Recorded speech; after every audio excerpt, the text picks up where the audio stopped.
What is going on, everybody? Welcome back to the channel. This is United vs. Everybody. I am your host, Sean, and we are back with another Man United News Roundup. It's not going to be probably a crazy long one because, quite frankly, there's not a whole lot of news. What we're doing today is mostly going to be just chatting about that friendly against West Ham yesterday. We do have a little bit of rumors to talk about as well, and so we're going to talk about a lot of that, and then some updates with some of the players in the squad as well, whether that's injury, fitness, recovery, or potential exits as well. So we're talking all that stuff, and then we've got a potential academy update due. But I hope you guys are enjoying your weekend. Hope you guys have had a good weekend. Hope it's not been as hot as it has been for me. It is crazy hot, literally just not really going outside. Didn't have much of a choice today. A lot of running around. Just been back a little bit, so happy to make it on time. But we are going to talk all that. But first and foremost, even before we talk about likes and subscriptions, big up Elatune, Maya Letitia, and Grace Clinton, our female United players, for winning their Euro final against Spain this afternoon. Did you guys watch that? I watched a little bit of the second half, and then watched a little bit of the added time. I just didn't have enough time. I had other stuff I had to go do as well, so didn't get to watch all of it, at least as much of it I was like. But big up Maya and Ella and Grace for their victory. Love that, representing the Reds. So let's kick on here. Like the video, you guys. Subscribe to the channel if you are new. We are on the road to 3K when we do get there. If we do get there before we get to the first match of the season, like I promised, big giveaway to the winner of that.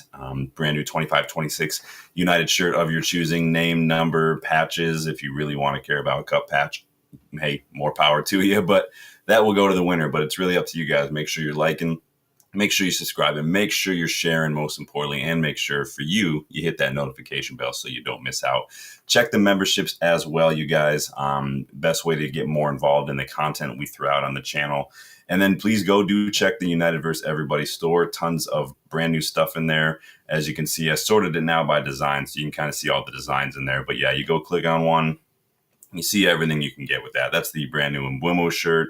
You can get it hoodies, women's sizes, men's t-shirts, everything. Of course, you've got the OG, like I'm wearing today, the green and gold United vs. Everybody, available in all sorts of shapes and sizes, even a mug. Look at that. I like this hoodie down here too. I might have to get me one of those in the future as well. The class of 92, Dylan's got one of these in a hoodie. He loves it. Dylan's got like this black hoodie kind of a situation going on.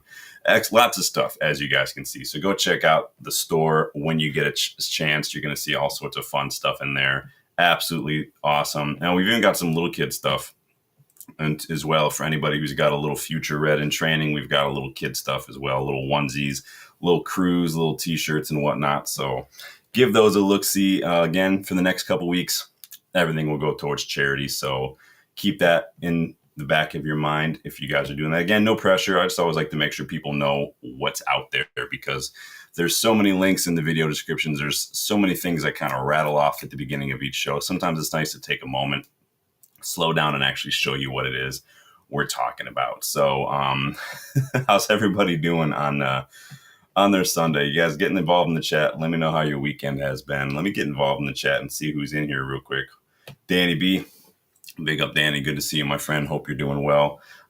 Also, yeah, if you guys didn't catch it this morning, I didn't know what my schedule was going to be like today, so I went ahead and pre-recorded part 5 of my old scouting reports, hit or miss. I uploaded that for you guys this morning, so you guys at least had something to chat about and laugh at today. Let me know in the comments how you think I did. Obviously, there were some big standouts in that video, some of the heavy hitters. We've got a couple more of those videos left, so keep a lookout. We'll try to, of course, probably do those live again. I just didn't have time to do the live one today, but I had that one in the chamber, so I wanted to make sure to get it out there. But big up, Danny. Good to see you again. I thought you reminded me of that, Danny, because there was a player in there that used to play for River Plate. I didn't know if you would have remembered him or not from when you would watch that a little bit more. Big up, Sanjay. Big up, Gary. Good to see you guys. Hope everyone's doing well. Big up, Rob. How you guys doing? I'm going to have to get me one of those Mbumo shirts, man. Danny says I didn't watch it, but hit the like on the video. No worries. No worries. Yeah, give it I mean, it's 2-year-old scouting reports. It's mainly like you've been following along just to see how I did. So let's dive into some news, shall we? Show of hands, who went and watched any Ezekiel Banzuzi highlights after we did that scouting report last night. How many of you guys were familiar with that little midfielder before I did that video? He's at Leipzig now, so we'll be seeing more of him. Yeah, Danny, I saw your comment, dude. That's a bummer, man. At least he didn't go to Bologna. That would be the other thing that I would be worried about. Bologna seemed to hoover up the South American talent or the Scottish talent, too, for some reason. So let's talk about this friendly, you guys. Who watched the friendly last night? It was about 7 p.m. I thought it was on MUTV. Apparently, it was on Peacock. MUTV tried to get people, say, follow along exclusive on MTV. That just meant the audio, apparently, because I had to switch over to Peacock to watch it, which was annoying. But it kind of felt like a Premier League weekend yesterday, didn't it? We had an Everton-Bournemouth match earlier in the afternoon. I don't know if anybody watched that one. I'm going to be honest. Everton were absolute shit. Literally, if we didn't get in Bueno, the next best thing, though, would have been Ndai, because that kid, we've been talking about him for the last season. He's a baller. Got that low sock energy. You guys know I'm all about that. But he's a baller. He's way too good for that Everton side. He's got a little bit of polishing to do, but he's probably like that next step below Bueno. He's an absolute baller. Gary says, first half, we looked as fresh as I've seen us in preseason. Yeah, it looks good. Obviously, you guys know I don't go too hard in on preseason, but you can still look at the match in and of itself and just kind of comment on it. So you guys let me know as I give my thoughts as well. I want to know yours. Who were some of the standouts? Who maybe struggled a bit? Who do you want to see more of? Obviously, Bueno is not going to play for a little bit. Amaram confirmed that.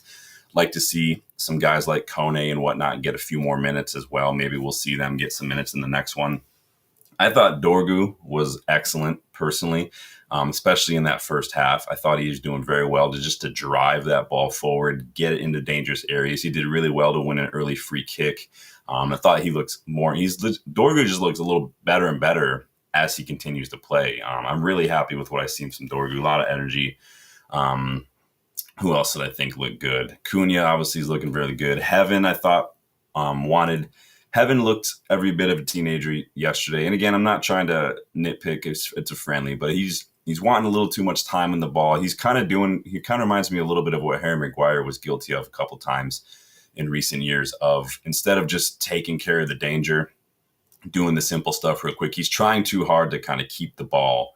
And he's doing that a little bit in dangerous areas, which I didn't really want. Instead of just maybe opting to play the ball forward or just clear it, he was trying to keep it down 1-2 touch, and he was getting closed down a little too easily. So I'd like to see him just tune up the savviness in those. He got caught out a bit as well defensively for Bowen's goal. So it is what it is. He's preseason. It's preseason. He's young. I'm not going to nitpick, but it's just some things to talk about. Let me see what you guys are saying as I go along in here. Rob says, watched the highlights this morning and was happy with what I saw. Yeah, it was actually pretty good. I mean, both Premier League sides, it is a friendly, so it is what it is. Big up Bandomax, but thought we looked pretty good. Højlund, I thought, had a bright start. It was nice to see his teammates look for his runs. If you see, he's starting to try to make the runs a little bit more now. Instead of trying to wrestle and take the ball to feet, he's actually trying to make some runs, which I like. And people were actually trying to find him. A lot of those passes are going to come from the defense and from deep midfield players. And so I like that. He's causing problems. Did well to win a free kick. Did well to win a corner. Did really well to hold off Todibo and Agurd. To start that second half over and win that corner. I thought that was excellent bit of skill, excellent strength to kind of win that corner against two very much older defenders. So big up there. I do think on his runs, I'd like to see Højlund start to kind of curl his runs. So I don't know if you guys watched him. So he's making the runs, which I like, but he's kind of, instead of curling him to get on the time, like a lot of savvy, kind of more experienced strikers and attackers do, he was just kind of holding off the run, but still running straight forward. So he was trotting a little bit, and then he would try to go straight forward, but he needs to just curl that run a little bit to get on the timing, stay on side and whatnot, because he had a couple chances to do that. And I think that, again, this is the first match, so you're going to see that timing and that link up play between he and his teammates. They'll tune it in. It's not going to be a big deal, but it's just one thing we're talking about. Bruno was interesting. I want to know your guys' thoughts on Bruno here, because two things. Obviously, with Kuna and Mbeumo, barring any major rotation in that right wing back spot, I feel like Kuna and Mbeumo are going to be our 10s. which means Bruno's probably going to play a little deeper. However, and I'm not saying Bruno looked bad. I've never said Bruno is best at center midfield. All I've ever said about that deep role is that he's actually better than a lot of people think there. I still prefer Bruno in a more advanced position. But it was different because we saw he could be an effectual player in that deep role. But yesterday, he definitely looked better the higher up the pitch he got, the more involved he got in that attack, the more involved he got in that final phase. I definitely liked him there, but I just don't know if that's where he's going to be. Literally, the only thing that makes sense, which is never going to happen, would be like a 4-2-3-1. It seems perfect, right? You've got Kone on the left and Bueno on the right, Bruno in the 10. Like, it makes sense. I still think a 3-5-2 could be good, but I just don't know what's going to happen there because we definitely saw some of the better parts of Bruno in more advanced positions. I just don't know what that's going to do. Gary says, Yoro just makes things look effortless. Yeah, Yoro gives me like Wan-Bissaka vibes. It just never looks like not chill. He just looks like he's just doing his job. He clocks out and he goes home and he's just chill. I imagine he probably looks like that no matter what he's doing, just brushing his teeth, cooking some steak or something. Just chill no matter what, just hustling like that all day.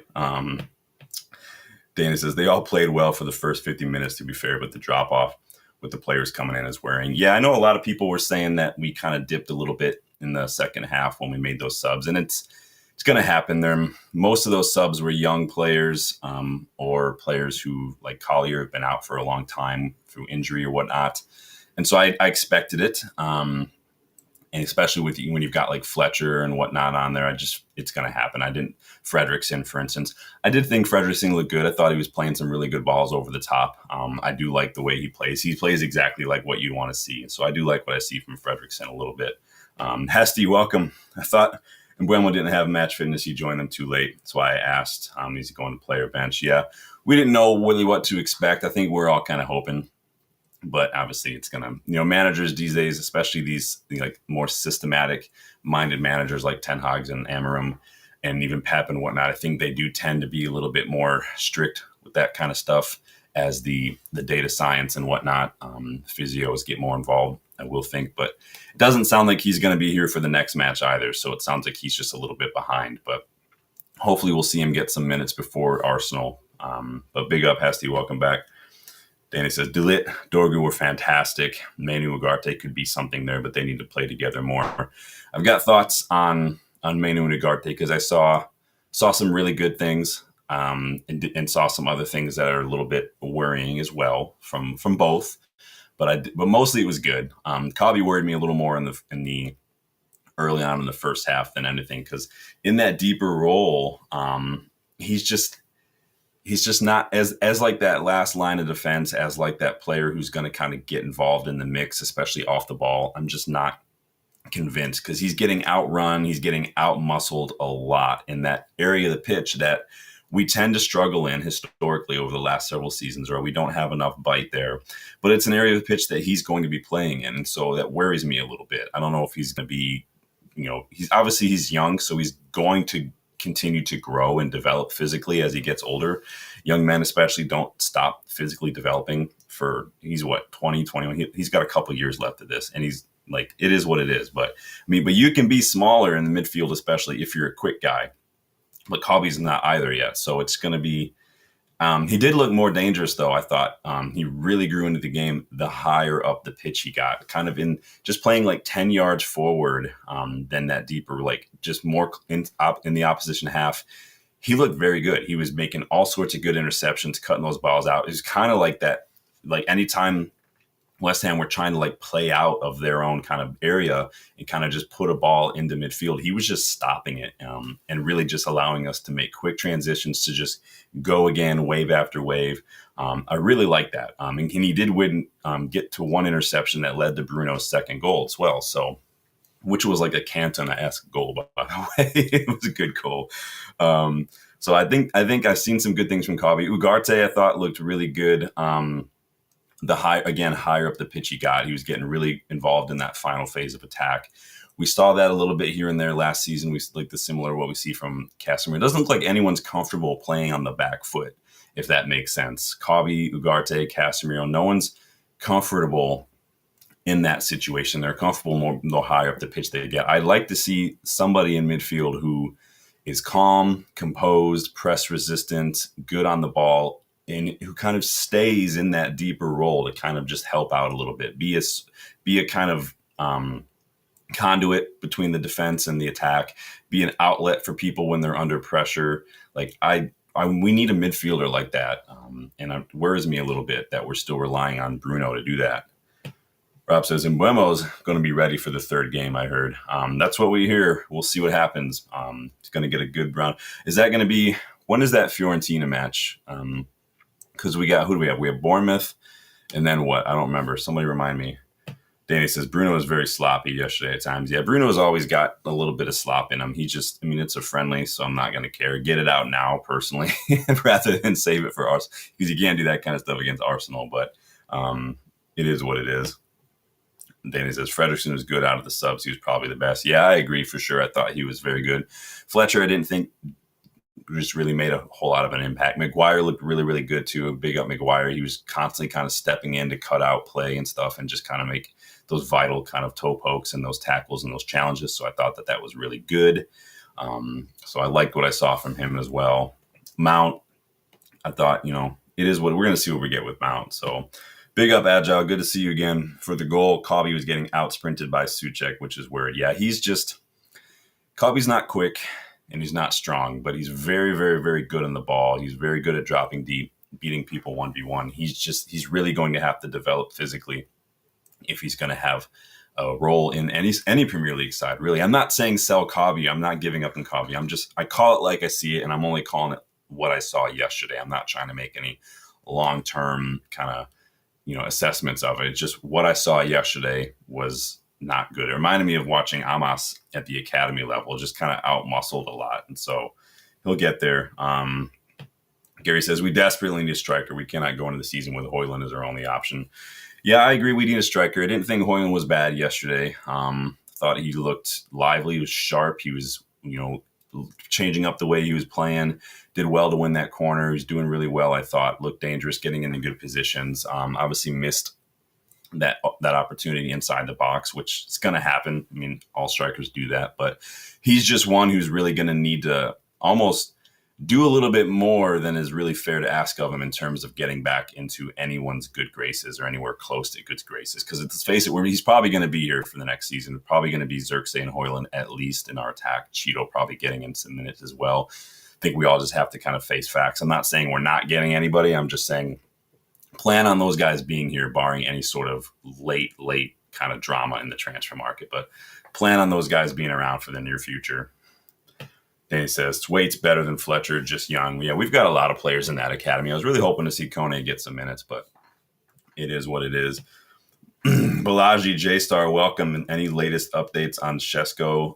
We're just kind of wrapping up a little bit this West Ham friendly, and then I'll dive into some news. But I can tell you, spoiler alert, not really. Other than, it's mostly just Newcastle. And honestly, I don't really think we're going to be in for Chesco personally. I think that our name is just being included. You'll notice Romano. I'm starting to get a little annoyed with Romano. He keeps throwing our names in his little videos that he posts because that's the only way to keep it relevant. Because no one's going to care if United is not mentioned in his video. You notice he's always finding a way to mention United, and it's always, United are in discussion still. They're discussing amongst themselves the Chesco deal. Like, I've been saying that for like 2 weeks now. So. I think that, if Isak leaves, I don't even know where Isak's going to go. We'll come back to that. Remind me about that. But no, I haven't seen any updates other than our name kind of getting thrown out there. Rob says, Rashford's debut looked dreadful. Didn't realize Barca signed Rooney Bargy. Yeah. I'm not laughing because we're after. I'm just laughing at what you said. But yeah, Rashford came on as a sub and then got subbed off 20, 25 minutes later, I thought. Can't remember off the top of my head. I didn't watch it, but yeah, they did sign Rooney Bargy as well. They, which we were linked to him when he was still at Copenhagen, and then he got that major injury, and then he kind of fell off the face of the earth. Obviously, he's looked good enough for Barcelona to take a look at him, so we'll see what happens there. But yeah, he looked like Rashford, kind of just nothing was really quite clicking, overrunning things, overplaying passes, this and that. Nothing we haven't seen before. So again, I'm not gonna condemn the guy. He's still, one of ours technically, but it is what it is. Hasty says Romano always put United at the very end of his video. Yes, and that's another point. That is another good point. He does it. He knows what he's doing, Romano. Like, I'm not trying to like bash him. I'm just saying I'm starting to think that Romano's really just realizing, or he's starting to just embrace the fact that if you throw United in, you're going to get more clicks, because literally that's what we have. And we're going to talk about the poll we have here in a second as we wrap up this friendly, because you need a reminder. I'll give you one. Danny says Shesco's not much better than Hoyland. Yeah, I'm not convinced on Shesco. We talked about that a couple of times. I did that video the other day.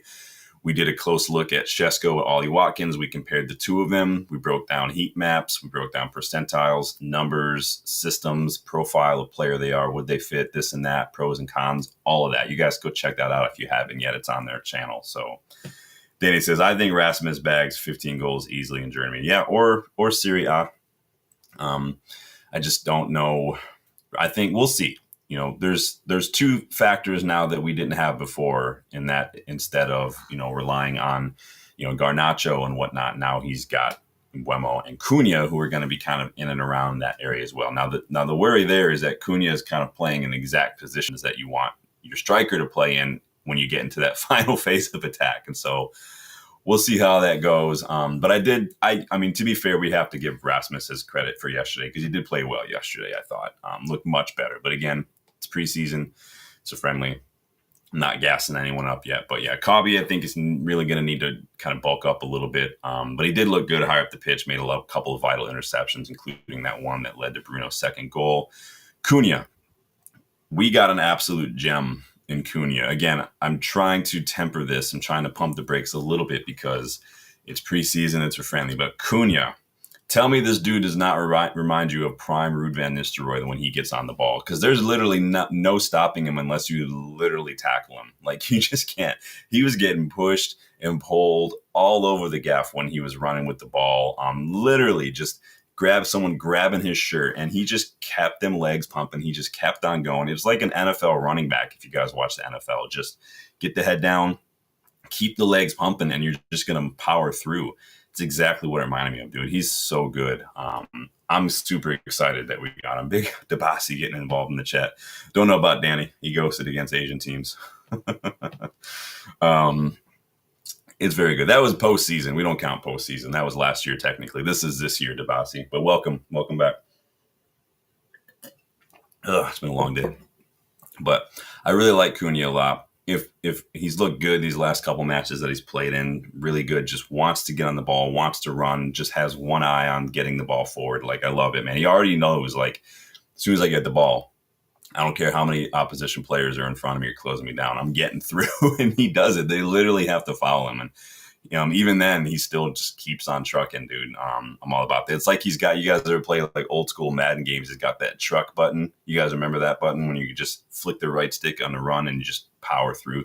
It's exactly what, like, we need to maybe get that as a feature in FC 26, which my stupid ass did pre-order earlier this week because I'm apparently an idiot. But we'll see how it goes. Nothing really new features that I've seen, other than now they've got like manager free agents, so people can get fired. You can get old managers in as well, which is something I've liked. Shouldn't have to create, Jurgen Klopp. Not that I would, but you know what I'm saying? Like, shouldn't have to create those kind of players, or Ollie or anything like that. But yeah, so we'll see how that goes. Apparently now they've got two gameplay styles you can switch to. It's authentic and like competitive, so you can choose from the get-go if you want to play that slower, more realistic, or if you want to play like an arcade style of gameplay. So interesting enough. So Debbasi says FC is the new GTA. Yeah, I mean, it is what it is. I honestly haven't played that game in almost a month, just because it's getting to that time of the year where the replay value starts to wane unless you want to go full RTG. I don't do Ultimate Team, as you guys know, so it is what it is. Danny says a lot of nerves, probably. Yeah. Yeah. So, but yeah, Kuna looks very, very good. I thought Shaw looked good as well, to be honest. I thought he looked calm. I thought he looked just sharp, quick, like really crisp and sharp in his movement. I did think that, well, almost it was like he was a little too overzealous at times. There was this time where he was getting really high up the pitch yesterday. I was like, bro, you're playing like left center back. Like, why are you literally at the edge of the opposition box in open play? We lost the ball, like, I think once, and it left us wide open on a counterattack. And I think and that could just be the left back instincts popping in. But it is what it is, man. It's preseason. I thought overall we look good. It's amazing what a little bit of training can do in terms of like patterns and assignments and movement and timing and whatnot. We looked much more well drilled than I've seen us in a while. It looked like people knew what they were doing. And again, it's just the magic of having some time on the training pitch. It makes all the difference. Amaram didn't have a whole lot of that, especially not the first couple months of the season. This is literally his first preseason with the squad. So, is there anybody you would wrap in cotton wool until the Arsenal match? You guys know I hate friendlies. Like, I get it. It's for fitness and whatnot. I hate friendlies. I don't want to get anyone injured. I'd be wrapping Yoro, Delit, Dorgu, Bruno, Kuna, Ahmad, wrap them all up in cotton wool until the Arsenal match and then just unleash them, dude. Bandomax says Kuna could get a lot of players on an early yellow card. Yeah, I'm really looking forward to watching Kuna in the United shirt. The guy looks just like he's been a United player for years already. The way he just the way he plays, like, he's instantly just raised the level in that squad a little bit in terms of just not only skill and quality on the pitch in the starting 11, but just the standards already. Like, he's already up the standards in terms of what is expected in terms of work rate, ability on the ball, motivation to drive forward. Elaji says, I think if we have a better striker, we can make top four. I prefer Shesco and one defensive midfielder. Well, let me know what defensive midfielder you're looking at. If you've been following the channel for a while, I do a lot of scouting reports. We've scouted a ton of defensive midfielders on this channel, like literally dozens and dozens. We rattle them off all the time, but we talk about it. I just did a scouting report on another one the other day, Ezekiel Banzuzi. You guys can go check that out. But new face, good to see the new face as well. Again, big up, Elaji. Make sure you guys are subscribing. We are on that road to 3K. We get there before the season starts. Brand new 25-26 shirt coming to one lucky winner. Whatever one they want, home, away, third, whatever name. If you want that Carabao patch, go for it. We'll get it for you. I'll hook you up. Debbasi says, everyone that's trying long shots imitating Ronaldo misses badly because they don't practice his knuckleball. I mean, the only time you're really going to see that knuckleball is literally on free kicks. And Ronaldo hasn't scored from direct free kicks in how many years? I mean, we love the knuckleball. The knuckleball is great. It's hard to block as a keeper. It's hard to make saves on that. But, I mean, you really only see that on a free kick. And Ronaldo hasn't. I can't remember the last time Ronaldo scored directly from a free kick. He hadn't for years and years and years, despite his best efforts. And so it is what it is. In the modern game, managers don't really like that anymore. But again, Ronaldo is one of those players, kind of like Cantona. He just kind of has his own rules a little bit. So, but yeah, I've tried to knuckleball. I'm just losing power in my shot now. Now I've got to tailor my game a little bit. I used to have really good ping passes and stuff, long range balls, and now I'm getting older as I'm not playing as much, losing a little bit of that power. So, but it is what it is. I can still put a free kick in top bins though. So, you ever want to try me? Meet me on the pitch. Let's do it. Rob says, "Is the Brazilian League in EFC 26?" No, Brazilian League is not. Argentina League is. Brazilian League is not. What are you gonna do? So Amaram had some thoughts on the friendly. He was a little critical of how quickly we were trying to attack, how just rushed we kind of looked at times. He prefers to keep possession, slow things down a little bit, maybe get a little bit more pragmatism, a little more control in the build-up in those phases. So it's going to take time to get a lot of that mentality out of some of these players. Some of these players were bought for counterattacking managers. Some of these players play a lot of counterattacking football. Bruno, Hoyland, all these guys.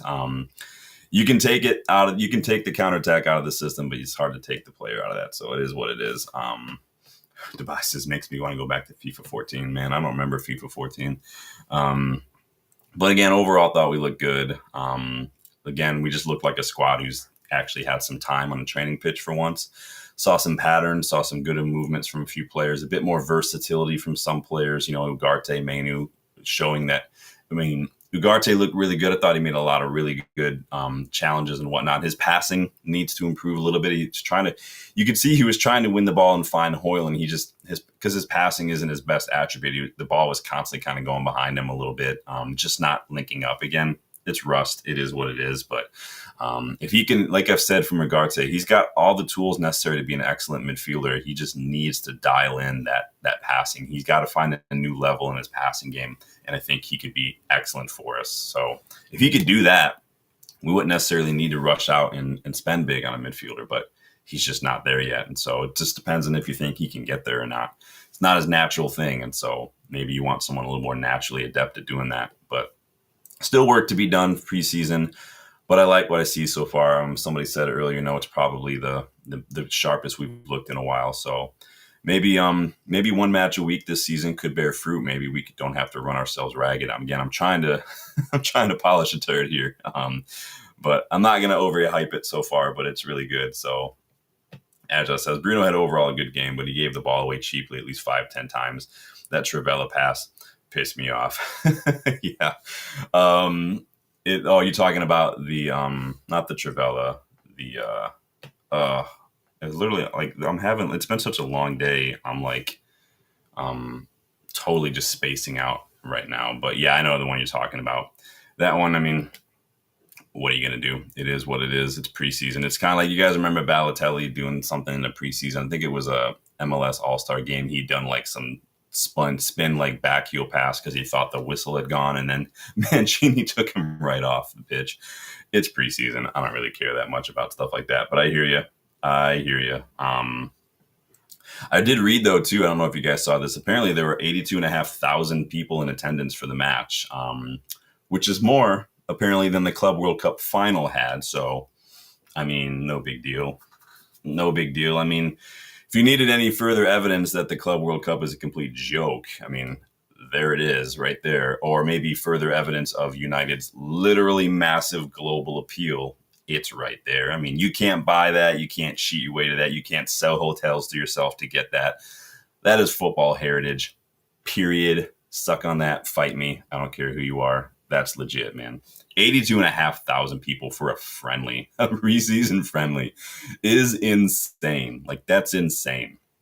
So, freaking A. For the seg, you guys are funny. Just wait until this Perlo pass. Yeah, man. And get your final thoughts in on the friendly. But those were mine. Like I said, I'm not going to read too much into it. You guys know I don't read too much. As long as we come away without any fresh injuries, that's all I care about in friendlies. But it is good to see. I mean, I want to see youngsters get minutes, so I love to see Kone get on the pitch a little bit more. But for all in all, I thought we looked pretty good. Just a couple little bugaboos here and there. So, yes, we are the biggest team. You got to put the EST at the end of that. Now we got to go with the superlative there. We are the biggest team, literally, in the world. Agile says to see the mega mighty 15-place team. Honestly, Agile, we could have been relegated. We could technically be a championship side right now, and we could have done that friendly, and it would still be the same. Like, let's be honest. We'd still get that many people in the crowd. So that's just who we are. All right, moving on. Make sure you like and make sure you're subscribing, guys. Road to 3K. Check those memberships, too. And then I put that link to the UVE shop. Brand new designs in there. Brand new Mbumo shirt. Go check it out. So remember last month, it was announced that our director of academy, Nick Cox, is going to be stepping away to move on to some new challenges. He's sticking around a bit to kind of oversee things during the transition process while we look for a replacement. Sounds like we might have a replacement, according to Stephen Railston. This is what he had to say this week. United are considering Stephen Torpy, who is the academy director at Brentford, as a candidate to succeed Nick Cox. So, guy who's only been in his post at Brentford for about a year and a half or so. He joined them January 2024. Basically took on the job of rebuilding Brentford's academy from the ground up, and he went about it with a kind of a different attitude than what we've seen sometimes come. So kind of went about it with a less is more kind of mindset, focusing more on kind of focused, dedicated development of individuals rather than just kind of playing a numbers game, like hoovering up talent and then just kind of letting the good ones filter through. It's more about developing players, a less is more thing. And it worked. The job was to improve the academy, get category status, and he helped them get category 2 status. Category 1 looks like it's on its way as well. So that's really all you need from your academy director, right? And I think I like that. So before that, Torpy was at City, where he was working with Jason Wilcox at that time as well. So there's that connection too, excuse me. At City, though, he was integral in their success at their academy. He had focus on implementing Pep's system tactically down to the academy level, something that you see from a lot of academies. Ajax famously do this kind of thing as well. He also played a big role in the development of guys like Cole Palmer, James McAtee, Rico Lewis as well. All were kind of developing, came through under Torpe's guidance at the City Academy and Jason Wilcox. So interesting stuff. I haven't seen a whole lot of Brentford Academy players come through, none that come to mind, so I'm not sure what's going on there, but they could just still be at the academy level. So Danny hope to see 30 minutes in Kone. Dude, give him the whole first half, dude. It's a preseason friendly, and Bournemouth didn't look all that good anyway. So, don't get it twisted. It's not like Bournemouth were great because they beat Everton. Everton were just shit. They just were. I thought Evan Nielsen did not have a good match at all. But it is what it is. Just says, hey, I know, we need to laugh how crap we've been. Yeah. Again, I kind of put last season behind me. It is what it is. We can't change it. We didn't get relegated. We're not in Europe. Can't change anything. So Rob says, is there a trophy if we win this USA series? I don't know. Arsenal better hope so, because it's the only one they're going to see for a while. Are Spurs in this? Fuck it. Oh, I guess they got a Europa League. I don't know what the fuck I'm talking about. Oh, what I mean when I say I forgot about it already? It's just done. Forgot that we lost the Europa League final to Spurs. Whatever. As he says, more viewers in Club World Cup finals when we're the worst team in United history. It's crazy. Football heritage, Hesty. That is how we roll. That is United through and through. Again, you can't buy your way to that. You can't cheat your way to that. You can't sell hotels to yourself to get it. It's just the way it is. Gary says, poor Brentford are getting pillaged at every level. Honestly, it seems to be Brentford's model, man. They do go about that Moneyball stuff. They've sold pretty much all of their best attackers over the years, from Watkins to Tony, now Mbeumo. They know what they're about. That's just what they do. They're like the Dortmund of the Premier League these days. Dortmund are fortunate to be in a league where there's not many top clubs, but that's their model. Some people say, well, what's success? For some clubs, yes, winning trophies is success, but the way that they go about their business, identifying talent, building them up, selling them for a profit, that is successful to them. So, but yeah, remember when Southampton were getting hoovered up about 10 years ago? They were losing someone literally like every window, from Shaw to Klein to Schneiderlin, what's his face, Sadio Mane. Everybody was getting hoovered up from Southampton. They were the selling club, man, for a while. Big up, Jay. How about Karim Konate? We just talked about him the other day, my friend. Go check out the Young Strikers video to watch. You'll see him in there. So go check that out. Now, Dan, I haven't seen literally anything other than what we've already discussed. Honestly, just he's on the list, apparently.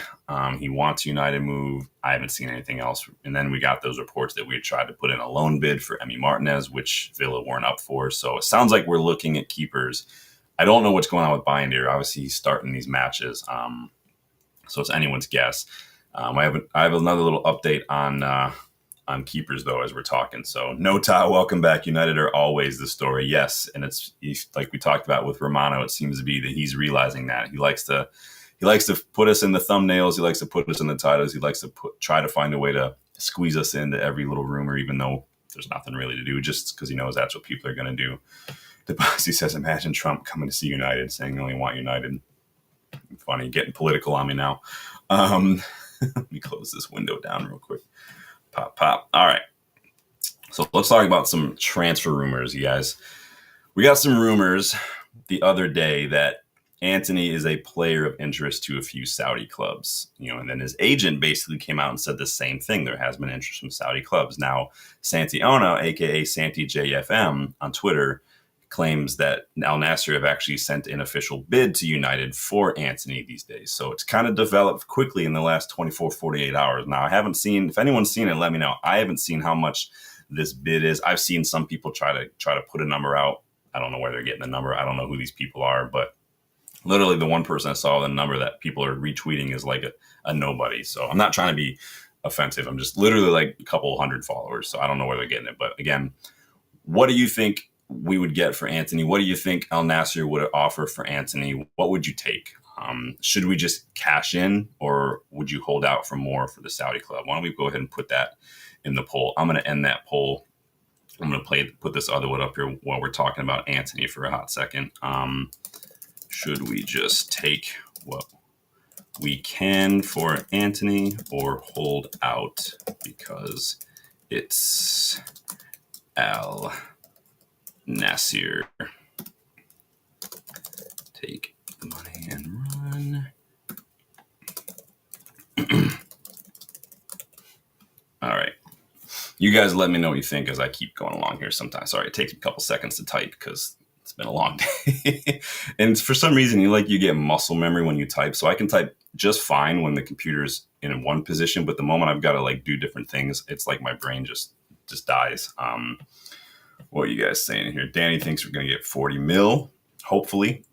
I've seen some people claim we're holding out for like 50 million. I don't think that's going to happen. Again, no word yet on the amount. I think Al Nassr are probably the biggest club. Obviously, we know what they've offered Ronaldo. He's basically running that club now. Now, it sounds like they're getting João Felix as well, from what we've read. So that's kind of interesting as well. João Felix has had a crazy career since he left Benfica. He's been all over the place. Atletico, he's been to Barcelona, Chelsea. Where was he at last year? I don't remember now. He's just all over the place, dude. So maybe they want Antony as well. So we'll see what happens there. If this is legit, though, if all this is legit and Al Nassr are actually putting in a bid, I mean, I sort of do have the feeling it could drag on a bit, just because I think that Antony wants to play in Europe. I don't think he wants to play in the Saudi League. I think he wants to go back to Betis. I think he wants to play in Europe at a European club. Money talks, though. So unless you're Bruno, then money doesn't mean anything. But Agile says it's always been linked to Norwegian Ivan Handland. Yeah, we actually scouted him. What was that, almost 2 weeks ago now when those links first popped up? I did a full scouting report on that kid. I don't remember now when that video was. It was a while ago. But yeah, we linked to him, and people are they're kind of recycling that a little bit. Rob says we should have sent a loan bid for Watkins as well, pay us back for their Rashford loan. Yeah, I don't know. Villa are in some trouble. I think Villa and Brentford could be struggling this year. I think those two are maybe bottom half fodder these days.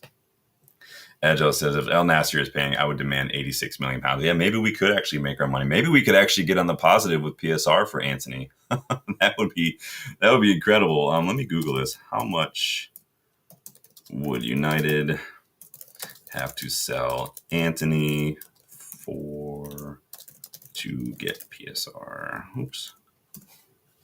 Let's see if they can do this. So the word on the street is 32.5 million pounds would see us actually make some, like, not go in the negative with PSR on Antony. 32.5 million pounds. Do you think we'll get 32.5 million pounds? Could we actually not come out in the negative for PSR on that? That would be incredible if we can avoid that. That would be amazing. Debbasi says ask for more. Hesty says at least 40 cash, 40 pounds, 40 million. What are you guys saying so far in the chat? 60% is you said, okay, 67% is you say just take the money and run. 33% say ask for more. Keep getting involved in that because I'm having fun with this. 32.5 million pounds sees us not lose PSR. That's a lot better than I thought. Gary says a bar of Dubai chocolate for Antony. Oh man. Debbasi says, tell them, look, Betis have saved money now and are ready to swoop in. Hurry up. Honestly, the asking price for me just be 32.5 million no matter what, so we can just break even and get him out of here. If that's a stumbling block, let's just go, man. Oh, that's right. He was at AC Milan. I forgot that AC Milan picked him up. Big up. Oh, it's hot up here. Rob says 40 would be nice. 40 would be nice. I don't know where people are getting 50 from because that's just not happening. We're not getting 50 for Antony, but 32.5 million sees us come out in the positive, at least for this last remaining bit of his contract. So I doubt we'll see what happens. But if Al Nassr are asking for me, I don't want to be the only club that doesn't get a decent fee from a Saudi club at the same time. Just go. Just go. Same with Sancho. Just go, man. We need to get those wages off the books. We need to get some money to throw around. We make money on that. If we get like 40 for him, that's a little bit. That helps us. So that helps us the rest of the window too. So speaking of wingers, though, Did you see that Bayern Munich have put in a crazy, crazy bid for Luis Diaz? That's insane. Like insane, man. Like almost 80 million. Like, no, dude, that's insane. How is it we get stick for what we paid for Mbumo, which is honestly not super crazy high? And it's still, like we talked about the other day, takes into account that Troy's that League 2 side get like 7 million sell on for that. So basically, Brentford are upping their monies because they knew they were going to immediately lose 7 million. So there's that to consider as well. And let's not forget that he's by far a better player than Luis Diaz. How are we getting stick for that? But not a peep for regarding Bayern, like way overpaying for Luis Diaz. Like, that's insane. Never ignored though, right? I mean, people just want to talk. So it is what it is. 71% of you say take the money and run for Antony. Interesting, but yeah, that's a lot of money for Luis Diaz. Is he? So he's got to start. Who's on the left side for there? Coman, Nabry still starts now and then obviously Michael Elise and Harry Kane. So that's insane, dude. Like, that's a lot for Luis Diaz. Maybe half that tops, but maybe I'm just cheap. I don't know. That's why I get a lot of my jerseys on eBay. They're legit, but somebody else just had them before. I actually have 2 more on the way. One's actually from GoGoalShop, but I just got another one on eBay today. Put in a low ball bid. So when that one gets here, I'll wear it for you guys. You can see what I'm talking about. It's one that I wanted for a little while. I just had trouble finding it. So I'm just not spending $130 on it. That's ridiculous. That's insane. Yes, I'm cheap. I don't care. Who else are talking about? Goalkeepers. I said we are going to talk about goalkeepers. Let's talk about goalkeepers. So word on the street is Lucas Chevalier is heading to PSG. So I know a lot of you guys are talking about Lucas Chevalier. We've been talking about him for a while. Next scouting report from 2 years ago, the hit or miss, we'll talk about Lucas Chevalier because that's what I did. So my question is, what does that mean for Gianluigi Donnarumma? We saw rumors last month that he was maybe going to be up for sale. I had the feeling it was agent talk. He was only on 100 some odd, 150K a week, I think. They just won Champions League. He's one of the lowest paid players at that club. He's probably trying to get that new contract. I think he was going into like the final 2 season or years of his contract too. To me, that felt like agent talk. But to be honest, it might not be that way because they're signing Chevalier, who's been one of the best keepers in the French league for a while. He's not going there to be a backup either. So looks to me like Donnarumma is definitely out the door. Who's going to need a new goalkeeper? Let's say Donnarumma is on the market. Who's looking at him, do you think? We need a new keeper. I'm not entirely convinced by Donnarumma these days. Maybe he could just go to the Saudi league. I know Chelsea need a new goalkeeper. Arsenal, we know Arteta loves goalkeepers. His numbers declined a bit last year. If you remember, we looked at that a while back.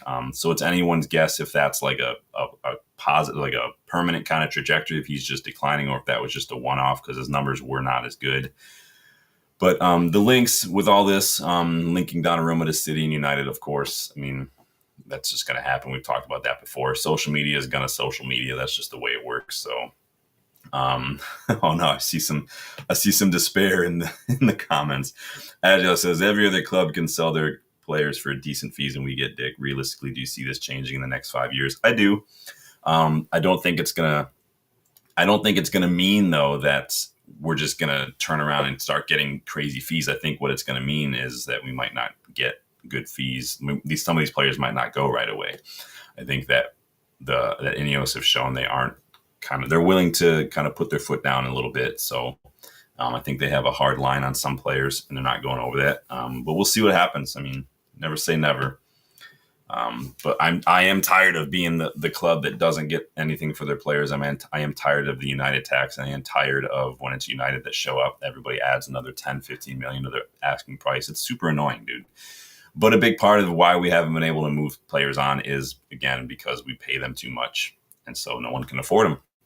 And we overpay, which, again, just hurts us. Again, Ineos are dealing with a lot of fallout from the last, almost 2 decades of the way that we've just been mismanaged in the transfer market. And so Bandomax says, as if talking about United gets more clicks. Who knew? We need a bigger crowd for West Ham in the club world profile. Yeah, we were talking about that earlier, 82,500. Agile says, damn, I like Chevy. Yeah, Chevalier is a lot of people's favorites. Debbasi, sorry, Debbasi. Oh, boy. Composed View says, United had a negative narrative that affects its operation. Eventually, we will get through things and sell high. I believe we will. I believe we can. But I think it's not going to be necessarily only because we're going to do better at negotiating. I think it's because we're going to stop paying $300K a week for brand new signings. We're going to stop paying 85, 90 million for players. So it's in a roundabout way. I think we'll be able to start buying low, buying young, and turning around in 4 or 5 years, selling these players for more. I think that's where we're going to start seeing, so I think the negotiation will be one aspect of it, but maybe not the only aspect of it, if you understand what I'm saying. Yes, Rob, hit those like buttons for me. Yes, please do subscribe to the channel. We are on that road to 3K. Brand new 25-26 shirt giveaway if we get the 3K before the season starts. Any shirt you want, home, away, third, player, name set, whatever, Carabao Cup patches, if that's your fancy, we'll hook you up, throw down on that. But yeah, so I don't know what's happened with Donnarumma. Obviously, we're looking for a keeper. I'm trying to avoid this whole anyone but Onana mindset, because I think that's what I've seen from a lot of people with the strikers. I mean, people who are like, just get us Mateta, he'll be the key. Like, not gonna diss Mateta, but he's not the answer. We gotta think a little bigger than Mateta. He's not the guy, but we'll see. But keepers, that would have been one of my big priorities. You guys know I would have done Andre Lunin. I do love Sen Lamens, so we'll see what happens there. Reportedly, we're talking about it. I mean, we'll see. It's been a slow weekend because with the tour and everything. So obviously all the focus has been on that. It's all over everybody. Tons and tons of content creators and whatnot are out in the States doing their things. So I'm not driving to Chicago to go watch a match because that's a 3.5 hour drive and it's a nightmare. I used to live over that way. It's not fun. Bandomax says, yeah, hopefully once we build a decent squad, we can be more selective on who we target and not be pressured into overpaying. Yeah, it's about building, not buying. We have to really start planning the squad and not just saying like, oh, this player's out, let's go get him. Like, just because he's available, we have to stop with the Ronaldo kind of stuff. Like, it can't just be that kind of mindset. And I don't think it will be, but I think that anyone who thought maybe it would be a quick turnaround, we would just be like, boom, you're going to be disappointed. We have to be a little bit more realistic with our expectations. I'm not trying to make excuses. I'm just trying to be realistic. It's going to take time. Rebuilds take time. Expect a lot of these slow summer windows for the next couple of years, and hopefully we can start to get back in the goal. A lot of it is financial because we're struggling. A lot of it is we have a lot of players that we just can't sell because they're on too many high wages. And we've got guys who are going to be running down their contracts. Guys like Maguire and whatnot are going to walk for free in a year. And so it is what it is. Casper, welcome back. Just into the stream. Lucha Shaw off to PSG. Yep, we were just talking about that. Big up. Hedgehouse says, have the Rashford highlights up now. I mean, you could probably fit him into a GIF. I mean, it's not like they're going to last that long. So were there highlights? So, but yeah, no, anyone hoping for Lucas Chevalier? Sorry to disappoint you. On keepers, though, sounds like Radic Vtech is heading out on loan. We thought he would go to Sturmgrass. Turns out he is probably going to Bristol City. That's coming from a Rich Fay. So getting some time in the championship. He's still very young. Honestly, as much as I don't want to admit it, I just don't see Vtech sticking around after this loan. I think that the plan was always to sell him. It doesn't seem like we really care that much about the keepers that come through the academy historically. I'm not trying to paint Ineos with that brush. It is what it is. So if he were a couple years older, maybe we could have a discussion. But I think just because the fact that he's 21, 22, it is what it is. We'll probably get more for him than we would pay for someone like Sen Lamens, at least for that first installment. And so we'll see. It is just a loan though, so anything can happen. I think he could easily go start for any club in the Belgian league or anything. I think he is that good personally. He impressed on his loan last season as well at BW Linz. Obviously, we talked about that a lot. We were following along his progress, but he's in the championship, so a lot of us will be able to watch him more frequently now because if you get ESPN Plus or is it Paramount? I don't remember who plays the championship matches now, but you'll be able to watch him, see how he does. So good luck, Radic. It's unfortunate, but Castro says we'll be gutted if we only buy 2 players. I think technically we got 3, but we'll see. But it is what it is. Keep an eye on Vtech. Speaking of youngsters, anybody impressed with anybody yesterday while we wrap up here? Licha looks like he's about ready to come back. So Laurie Whitwell gave us an update on Lissandro Martinez. Apparently, he will miss the first 3 matches of the season at least, with an aim to have him in after that. So I got to be honest on Lucha. I thought he was going to be done until like November at the earliest with that ACL stuff. But hey, technology is maybe just a lot better than it was. It is what it is. Like my dog literally going in surgery tomorrow for her torn ACL. And 6 years ago when she did it initially, they told me one procedure that was going to take a while. This procedure, she'll be up and running again in a couple months. And so technology, it is what it is. But good to see Lucha probably coming back. Big up, Gems. Welcome to the channel. Good to see the new faces. You guys make sure you're liking the video. Make sure you're subscribing if you are new as well. Yorkshire Cowboy, there he is, the legend himself. Still like to see an established center back. Heaven isn't a first-team player, in my opinion. Heaven looked a little bit of like a teenager yesterday, but again, it's preseason. He was, like I said, he wanted a little too much time on the ball.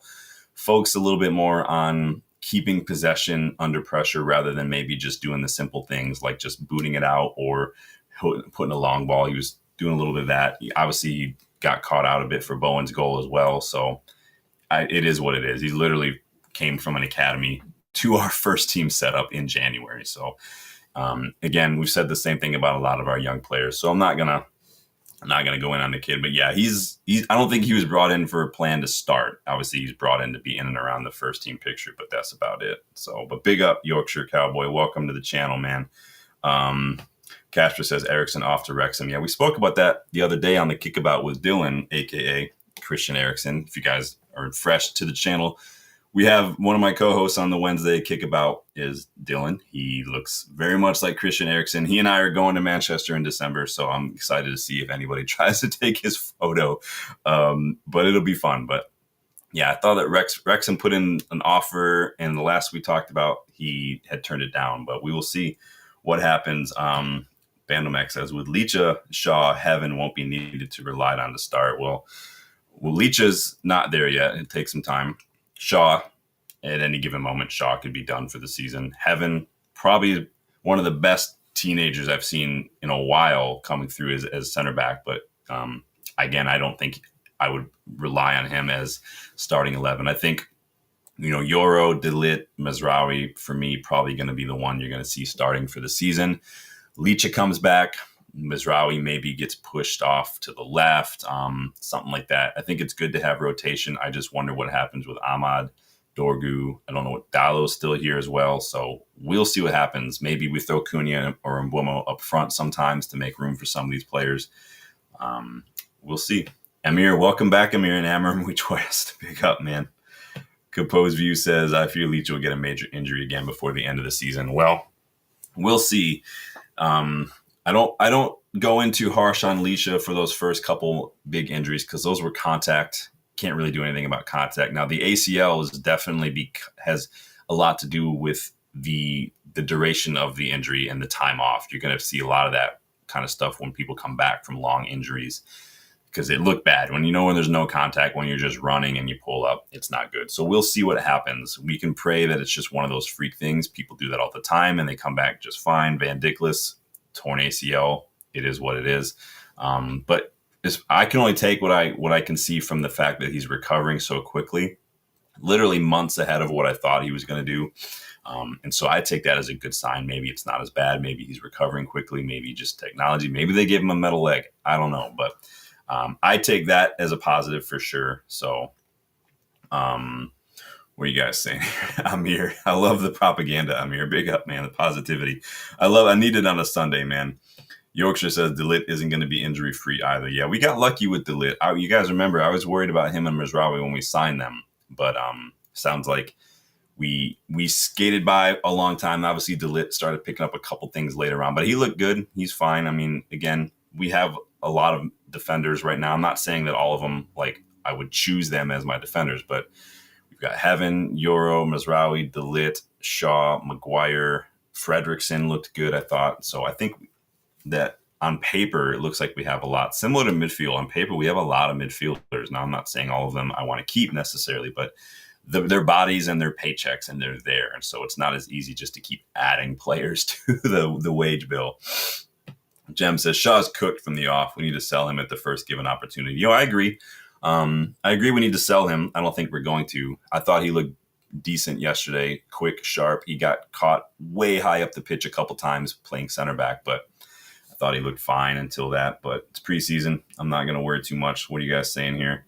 Casper says, might watch Wrexham this season. Their transfers are insane. I mean, they're trying to get promoted. I wonder when the steam's going to kind of come out of kind of run out for them, because they've been going hard. I don't know if you guys watched the documentary series as well, but it's not fun.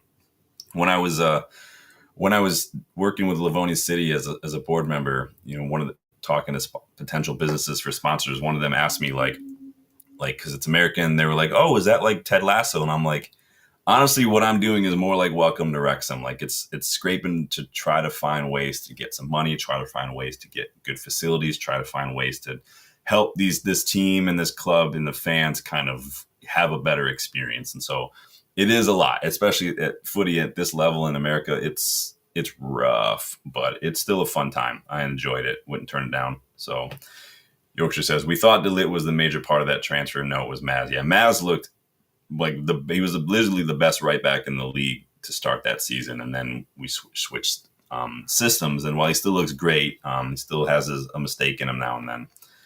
Agile says, it took me a long time to come back from my meniscus surgery. It took me well over a year to get all the muscle strength to come back to my knee area. Yeah, it's no fun, man. You guys remember last spring, I tore a ligament in my foot playing, and literally just couldn't even do videos for like a month because I couldn't get up and down the stairs. I couldn't walk. It took me a couple months to get back to jogging and running. I'm fine now, but it's no fun, dude. Bob says, I would like an experienced CB, but don't think we get one till next season. Well, I had some picks. You guys know if you've watched any of my earlier streams on rebuilds and stuff, Bashali was there for free, 27-year-old left-sided defender, played for PSV Eindhoven. He was the one that I really, really wanted. It just didn't happen. So I think he's at Brighton now. So what you going to do? Big up, Elite Ball. You're catching us right at the end because we're just about wrapping up. But yes, please do hit those like buttons. Subscribe if you guys are new. We're on the road to 3K. If we get to 3K subs before the season starts, you guys, 25-26 shirt, brand new, home away third, whatever you want goes to the winner of that. Get the name you want, get the Carabao Cup patch if you want, whatever you want, we'll throw that at you. I'll throw down on that and send it right to you. Check those memberships as well to learn how you can get more involved in the content, scouting reports and whatnot. And then, go check out the UVE store. There's a link at the top of the chat, brand new designs in there, including the brand new Mbumo shirt. And then you can get one of these numbers, the OG green and gold. Let me take this off so you can see this in all its glory. The OG green and gold United vs. Everybody shirt is available on there as well. You can get it in the hoodies, T-shirts, anything. So, but big up, you guys. Good to see everyone here again. Yorkshire says our defense is a bit poor. We're kind of lacking in a lot of areas, aren't we? We could definitely do an improvement in defense. But that's going to be almost like a mini rebuild in itself a little bit. Midfield definitely needs a little bit of an overhaul. Attack, we need help all over the place. Keeper for sure. There's a lot of work to be done, and I think that's a good reminder of just the task at hand for Ineos. Like it's a lot of work to be done. It's not going to happen in one summer. It's probably not going to happen in 2 summers. It's just a matter of priorities right now. And so it sounds like getting a couple of Premier League proven attackers to kind of spearhead that line and kind of add some tooth to our final phase in attack was priority number 1. I would love goalkeeper to be in priority number 3 right now. A lot of you guys think that striker needs to be next priority, so we'll see what happens. The striker market is very, very thin. I've done a couple videos on strikers. There's one of first team ready strikers who are out there. Go check that out. And then we did another one with young strikers. So go check those videos out. Rob says, Bashali, you guys sold me on. And then he goes to Brighton. All these players that I really like go to Brighton. Kadiolu went to Brighton. Viefer went to Brighton. Brighton doesn't know how to sign players. It is what it is, man. You guys are chatting amongst yourselves. So that is going to do it for me, you guys. Yorkshire says Brighton are crystal ball voodoo and Transformers. I don't know what that means. But I'm going to laugh because it's funny. You guys are funny. But that's going to do it for me, you guys. Like I said, not a long video. Just wanted to get your thoughts on that friendly. Obviously, it's a friendly. We don't want to read too much into it, but we could get a big academy director shakeup, as we talked about. Vtech maybe going on loan. Antony maybe going to the Saudi league as well. Licha may be coming back a lot sooner than we thought. all sorts of stuff going on. Be sure to hit that like button, subscribe to the channel, click that bell so you don't miss any of the content. We'll be back as the news unfolds throughout the week. Hopefully we can see some more stuff going on this week. But until then, you guys enjoy the rest of your weekend, the rest of your Sunday night. And thank you for stopping by. I will see you guys on the next one. If you weren't able to catch the live, leave a comment. You guys know I'll take the comment. So take it easy, everyone. Enjoy the rest of your Sundays, and I'll see you later. Peace.